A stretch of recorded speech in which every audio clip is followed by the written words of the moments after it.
नमस्कार, बहुत स्वागत है आपका जोहार झारखंड के इस बुलेटिन में। आपके साथ मैं हूं सोनाली सिंह। गोड्डा में हनवारा थाना क्षेत्र में नारायणपुर गांव में कल देर रात रंजीत सिंह के घर आग लग गई। शॉर्ट सर्किट की वजह से लगी आग इतनी भयानक, इतनी भीषण थी कि घर से भागकर सभी को जान बचानी पड़ गई और देखते ही देखते पूरा घर जलकर खाक हो गया। इस अगलगी की घटना में घर में रखे अनाज से लेकर कपड़े तक आग में जल गए। जब तक ग्रामीणों की मदद से आग पर काबू पाया जाता तब तक पूरा घर जलकर राख हो चुका था। तस्वीरें देखिए आप, तस्वीरें देखकर आप अंदाजा लगा सकते हैं कि आग कितनी भयंकर थी। हालांकि यहां पर गनीमत ये रही कि समय रहते घर के लोगों ने भागकर अपनी जान बचा ली, लेकिन जब तक आग को बुझाया जाता तब तक घर का सारा सामान जलकर राख हो चुका था।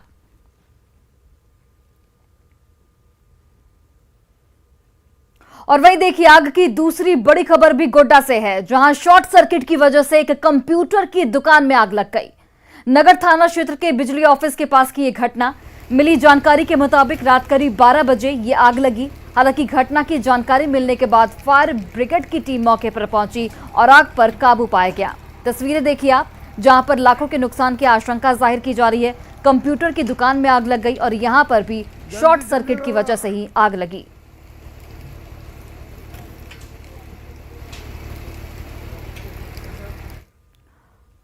और वहीं रामगढ़ में 48 घंटे से हो रही भारी बारिश के बाद पतरातू डैम के 2 और फाटकों को खोला गया है। डैम में कल 4 फाटक से 25,000 क्यूबिक मीटर पानी डिस्चार्ज हो रहा है। आज सुबह 10 बजे पतरातू डैम के 2 और फाटक खोले गए।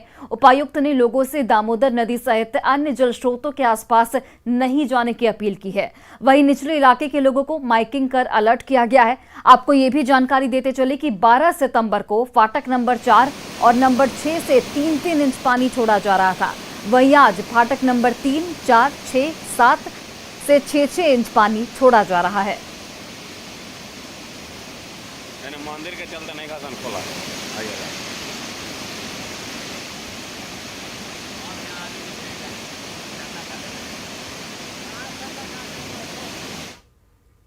और चलिए अब बात करते हैं आज होने वाली कैबिनेट की बैठक की। रांची में आज हेमंत कैबिनेट की मीटिंग होने वाली है, जिसमें 1932 का खतियान आधारित स्थानीय नीति और ओबीसी रिजर्वेशन पर चर्चा संभव है। ऐसे में सबकी निगाहें इसी पर टिकी हैं। झारखंड की सियासत में 1932 का खतियान एक बार फिर से सुर्खियों में है। जेएमएम साफ इशारा कर चुकी है कि यही खतियान झारखंड की नई स्थानीय नीति का आधार बनेगी। पर सवाल उठ रहा है कि ये होगा कैसे, क्योंकि झारखंड के हर जिले में सर्वे का समय एक दूसरे से अलग है। हजारीबाग में 1908 से 1915 के बीच सर्वे हुआ था, तो रांची में 1927 से 1935 के बीच। तो पूरे झारखंड के लिए सर्वे का कट ऑफ एक कैसे हो सकता है? हमारे विचार में खतियान जो है उसको आधार नहीं बनाया जा सकता है, क्योंकि अलग अलग जिलों का अंतिम प्रकाशन अलग अलग समय में हुआ है।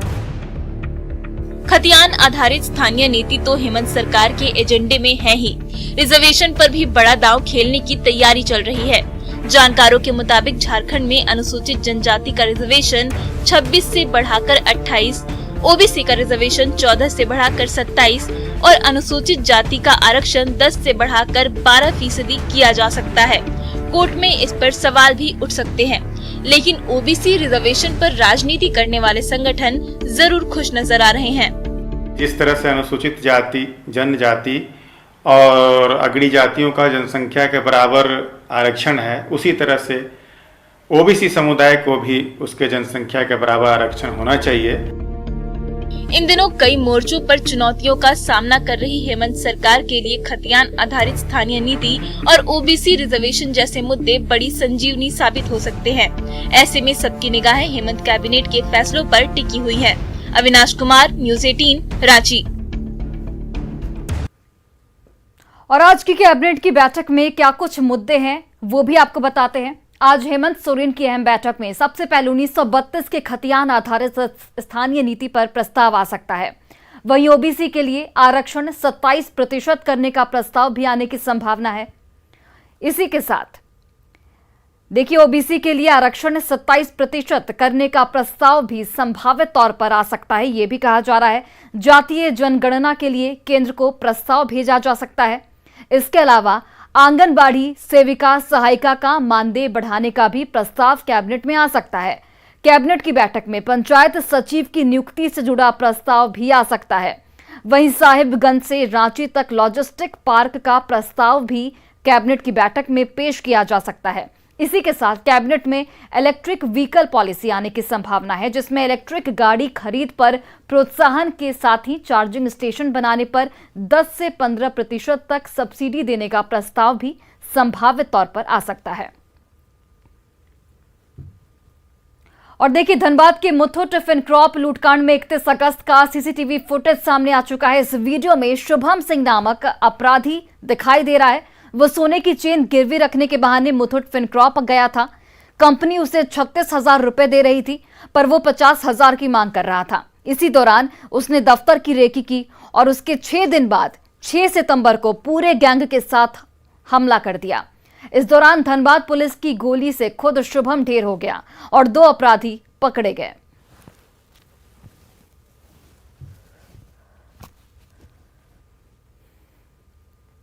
और वहीं देखिए, रांची पुलिस को एक बड़ी सफलता मिली है। पुलिस ने फर्जी आधार, पैन कार्ड और बैंक पासबुक बनाने वाले गिरोह का पर्दाफाश किया है। पुलिस ने इस मामले में 2 अपराधियों को गिरफ्तार किया है। पुलिस के मुताबिक ये अपराधी फर्जी आधार और पैन कार्ड की मदद से बैंक खाता खुलवाकर धोखाधड़ी करते थे।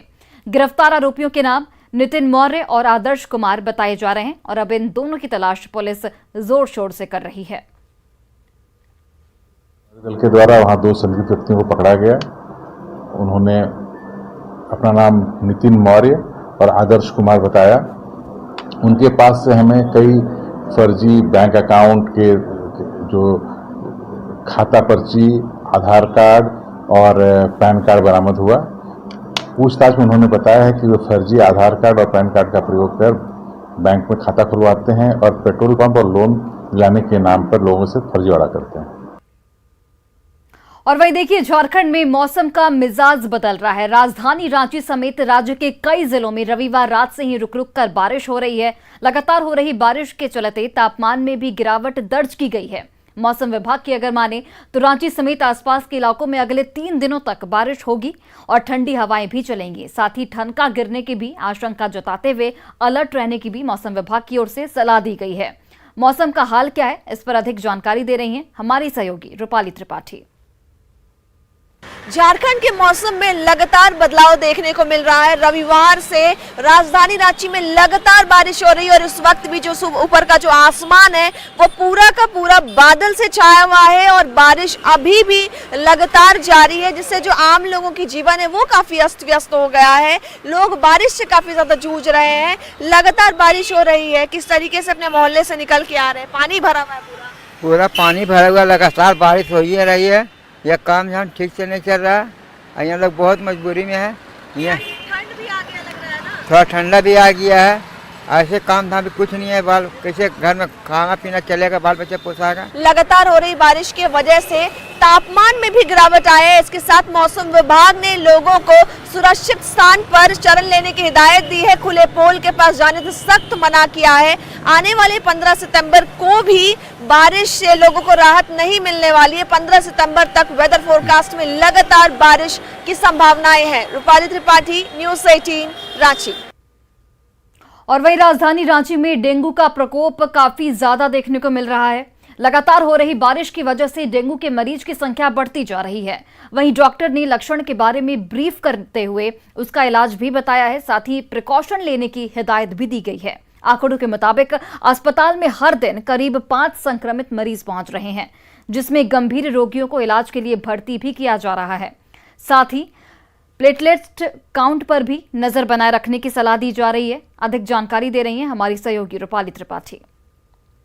राजधानी रांची में लगातार डेंगू का प्रकोप देखने को मिल रहा है। लगातार हो रही बारिश की वजह से डेंगू का फैलाव काफी तेजी से हो रहा है। रांची के अस्पतालों में डेंगू के मरीज का आंकड़ा जो है वो काफी तेजी से ऊपर चला जा रहा है, जिसको लेकर डॉक्टर्स ने प्रिकॉशनरी एडवाइजरी भी जारी की है। डॉक्टर्स भी अब अलर्ट पे है कि जमे हुए पानी से किसी तरह से बचाव किया जाए। जहां भी जमा हुआ पानी मिले या फिर किसी भी तरह में जहां पे मच्छरों का प्रभाव ज्यादा है उस एरिया को डॉक्टर्स ने अवॉइड करने को कहा है।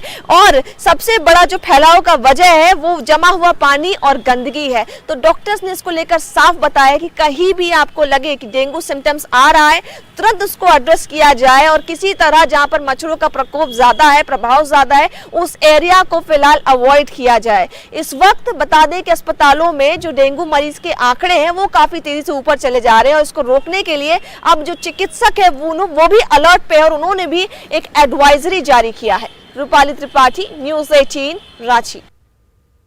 और झारखंड में लगातार बारिश हो रही है। बारिश की वजह से सरकारी स्कूलों में बच्चों की उपस्थिति घट गई है। रांची में सीएम आवास से महज 10 कदम की दूरी पर स्थित नवीन आरक्षी स्कूल का भवन जर्जर हो चुका है। बारिश में स्कूल के जर्जर छत से पानी टपकने की वजह से क्लास में पानी भर चुका है। स्कूल की प्रभारी का इस पर कहना है कि शिक्षा विभाग में शिकायत करने के बावजूद भी स्थिति जस की तस बनी हुई है।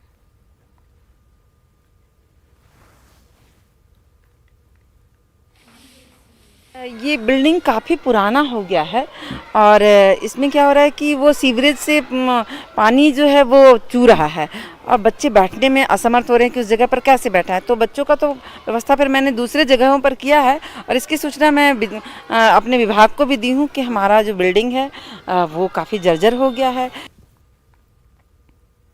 और कोल्हान के सबसे बड़े अस्पताल एमजीएम की सूरत मॉनसून ने बिगाड़ कर रख दी है। बर्न से लेकर ऑर्थोपेडिक्स डिपार्टमेंट पानी पानी हो गया है और मरीजों का हाल बेहाल है। रिपोर्ट देखिए।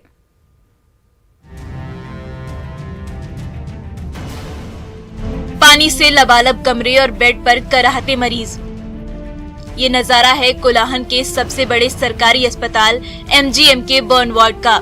यहाँ आग में झुलसे मरीजों का इलाज होता है, पर अचानक मॉनसून इतना ज्यादा मेहरबान हो गया कि अस्पताल के एक एक कमरे डूब गए। मरीजों से लेकर डॉक्टरों के आने जाने का रास्ता बंद हो गया। बेड पर लेटे मरीज दर्द से छटपटाने लगे तो सफाई कर्मचारी बाल्टी भर भर कर पानी निकालते दिखे। पेशेंट के पास जाने में परेशानी होता है, पानी में डूब करके जाकर के वहाँ जाना होता है वैक्सीन देने के लिए, इंजेक्शन वगैरह देने के लिए, ये सब परेशानी होता है। इसमें आने जाने का जैसे मरीज लोग का भी बड़ी दिक्कत होता है और बाहर का जो नाली है बाहर से पानी बहुत घुसता है पानी, जिससे काफी परेशानियां होती है, आने जाने का बहुत तकलीफ भी होता है। हर साल मॉनसून में एमजीएम अस्पताल की यही हालत होती है, पर कोल्हान के मरीजों को पानी से छुटकारा दिलाने की पहल आज तक नहीं हुई। झारखंड के स्वास्थ्य मंत्री बन्ना गुप्ता भी अस्पताल की हालत से वाकिफ है, फिर भी एमजीएम को बारिश के पानी और गंदगी से मुक्ति नहीं मिल सकी। मूसलाधार बारिश में जब पूरा अस्पताल पानी पानी हो जाता है तब स्वास्थ्य विभाग की नींद टूटती है और सफाई कर्मचारियों को पानी निकालने के लिए बाल्टी लेकर दौड़ा दिया जाता है। पानी फेंकने आए। पानी फेंकने आए? क्या खबर क्या है? पानी जमा हो गया? हाँ, पानी जमा हो गया, उसको फेंकने के लिए आए। तो ये हर बरसात में होता है? हाँ, हर समय। हाँ, हर वार्ड में फेंक होता है। अभी हम लोग 4-5 लोग लगे हैं और भी बहुत सारा वार्ड में पानी भरा हुआ है। कहाँ का पानी भरा है? बहुत ही जो सब हो गया और सब में पानी नहीं भर जाता है। आफत की बारिश ने पूरे जमशेदपुर को धो डाला है। बागबेड़ा से लेकर मानगो और सोनारी पानी पानी है। एमजीएम चौराहा पानी में डूब गया है तो एमजीएम अस्पताल की हालत भी बदतर हो गई है। प्रभंजन कुमार, न्यूज़ 18, जमशेदपुर। रांची के उरमांझी के +2 स्कूल का हॉस्टल तबेला बन चुका है, जहां छात्रों के बजाय मवेशियों ने अड्डा जमा लिया है। 17 साल पहले करोड़ों रुपए खर्च करके यह हॉस्टल बनाया गया था तो दूर गांव के रहने वाले छात्रों की परेशानी दूर होने की उम्मीद जगी थी, पर हॉस्टल बने कई साल गुजर गए, कोई छात्र रहने नहीं आया, पर मवेशियों ने जरूर कब्जा जमा लिया। जहां आसपास के गांव में रहने वाले ग्रामीण अपने जानवरों को इसी हॉस्टल के कमरे में बांधते हैं। इस पर ज्यादा जानकारी दे रहे हैं हमारे सहयोगी ओम प्रकाश। इस वक्त हम उरमांझी प्रखंड के सदमा इलाके में मौजूद हैं, जहां पर हम आपको एक छात्रावास की तस्वीर दिखाना चाह रहे हैं, जो छात्रावास बच्चों के शिक्षा दीक्षा उनके रहने के लिए बना था। आज उस छात्रावास की स्थिति क्या है हम आपको दिखाने की कोशिश कर रहे हैं। अब इस छात्रावास में बात की जाए तो कोई बच्चे तो नहीं रहते, लेकिन जो गाय हैं, जो पशुएं हैं, वो यहाँ पर ज़रूर रहते हैं। उनके रहने का इंतज़ाम जो है वो किया गया है। 2006 में ये पूरा हॉस्टल जो परिसर है वो बना था, लेकिन उसके बाद से उसका उद्घाटन भी किया गया। तमाम राजनेताओं ने आकर इसका उद्घाटन किया, लेकिन एक भी बच्चा आज तक इस हॉस्टल में नहीं रह पाया है, और जिसकी वजह अब यहाँ पर पशु रह रहे हैं। क्या आप लोग कब से देख रहे हैं और इसमें क्या क्या था? पहले बेड वगैरह सब पहले बेड था और इसमें चोरी हो गया बेड सब, जैसे बंद हो गया ना ये, तो ये सब चोरी हो गया। बावजूद इसमें सरकार ध्यान नहीं दी इसमें। यहाँ पशु बांधते हैं है ना, जो हम लोग को सरकार बना दिए हॉस्टल फोटल, तो हम लोग को इस व्यवस्था के लिए हम लोग छात्रा के लिए कोई यहाँ उपयोग कीजिएगा कि नहीं कीजिएगा, इसीलिए तो हम लोग को कोई यहाँ लापरवाही कर दिए, तो हम लोग क्या करेंगे यहाँ। इसलिए गाय गरु खूट देते हैं, खूट खाट के रखते हैं, और गाय गरु जो रहते हैं तो एक लक्ष्मी तो यहाँ घुसल है। कोई व्यवस्था किया गया था सामान वामान के लिए, जैसे कुर्सी टेबल गद्दा बेड उड के लिए, वो भी सब चोरी हो गया।